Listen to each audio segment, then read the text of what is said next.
let's remove this instantly. Right, so I'm here today to talk to you about the future of advertising, which we think is conversational. For those of you who don't know Joystick, we are a creative and production agency, and we obviously have an amazing team of designers and developers, and obviously producers as well, that basically create all this wonderful digital media. But let's talk about the future. So actually, no, let's talk about where we are right now. So we live in a world where essentially we want to make our lives easier. We create all this technology, like the likes of Alexa, etc., because essentially, we want to make our lives easier. We want to make it much more functional, much more simple, more efficient. And I think inherently as a human race, we're quite lazy. So as we become much more accustomed to living in an AI world, so for example, you have the things like Alexa, Siri, self-driving cars like Tesla, Amazon drone delivery thing that's happening, Nest, the learning thermostat. I'm actually just moved house, so I'm kind of really geeking out on home tech at the moment. And even things like algorithms for Amazon and Spotify recommendations, things that we take for granted. So as much as we're getting more accustomed to this AI world, in the future, we're going to expect all aspects of our lives to be operating much the same way and much more AI way.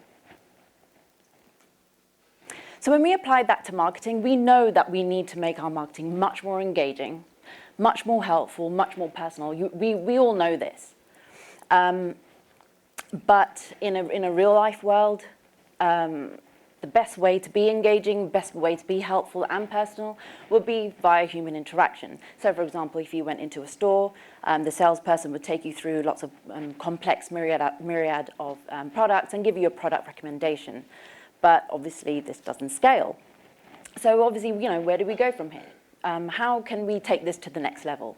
How do you make personalized experiences or conversations work with your audience, but on a much more massive scale? So let's answer this question. So what if we could have conversations with our audience in an ad? So what would that look like, and how would that work? So this is where conversational AI comes in. And all it is really is using messaging apps, using chatbots, using voice-activated assistants to essentially automate communication and make customer experiences personalized, but at a much more bigger scale.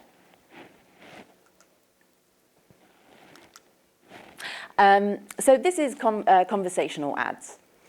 So our partners at Google have been tapping this technology in a really innovative way via an ad format called AdLingo. So it's essentially how a chatbot would work on your website, but it's just housed in a display ad, very much like this example here. But it's all powered by conversational AI technology. So essentially when the user clicks on the ad, the conversation thread starts, but the user will literally stay on that website that they found this on and won't necessarily go onto the brand's website. So I've actually got two examples, two kind of live examples to show you, just to show you the user interaction and how it all works.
So let's talk about the benefits. So one of the benefits is the fact that because it's powered by Google, you'll be able to tap into their huge network of sites and also, their data targeting tools as well.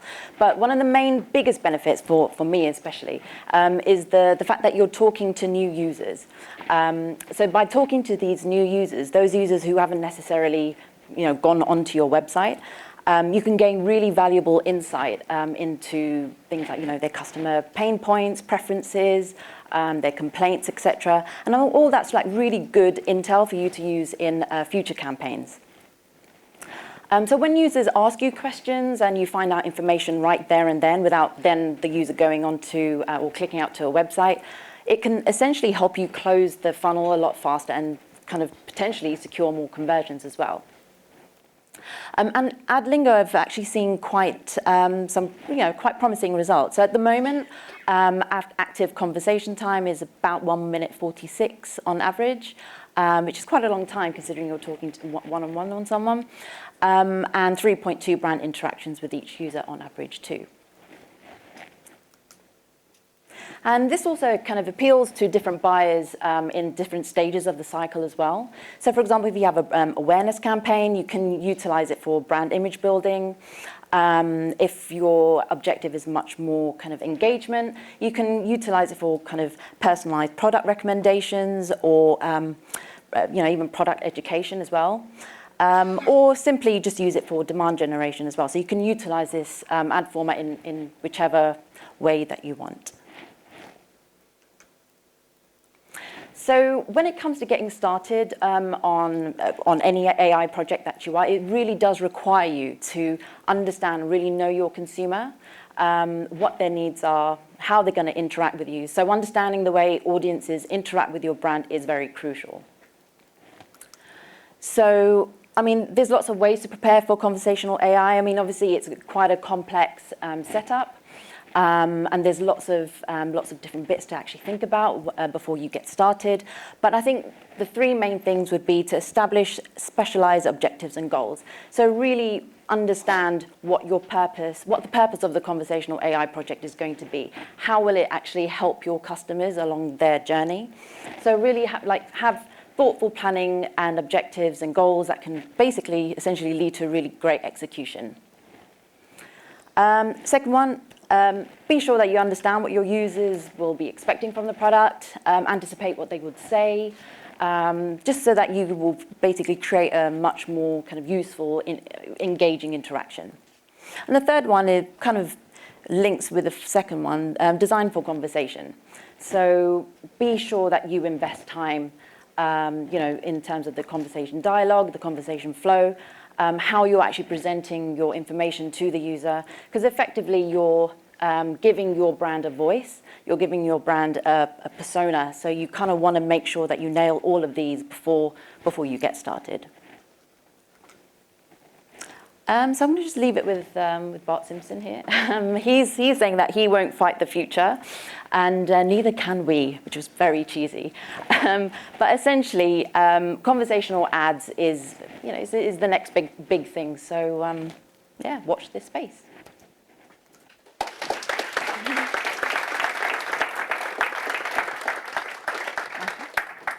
Thank you very much. It's very exciting. I also moved house recently and geeked out on turning everything conversational. Quite good fun. Yeah. I think I might have to curb it. It's costing me a lot. Right. There's some questions in here, but the first one is the Disney one. Yeah. If you were to type in there, how many strands of hair does Elsa have? Do you know what the answer would be? The chatbot would, though. Would it? The AdLingo ad format definitely would give you the answer. Does anyone know the answer? 420,000 strands of hair Elsa has. I learned that in my research for today. That's 4 times the average human being. Wow. There you go. Anyway, now on to proper questions. Okay, the first one. What is needed to implement conversational AI? So essentially, the main component would be the actual chatbot tool. So there's quite a few out there, like Dialogflow. There's Live. I was going to say Live Nation. That's not right. Live Person even. Microsoft bot framework as well. So you'll just need to get on board that. But in terms of the conversation, the flow and the dialogue and everything else and the aesthetic of the creative, that's all to do with the brand. There's a lot of questions coming in, so we'll have to pick those up afterwards as well. But one of them that keeps me, how does GDPR work with conversational ads? Yeah. How much data and learning can you gain from them? Okay, so AdLingo doesn't actually keep any of the chat scripts. That basically sits with the user and the advertiser. So it's all kind of in compliance with the advertiser's privacy policy and the data laws, etc. How long will it take to get from brief to execution of a campaign live? I think, well, I don't know.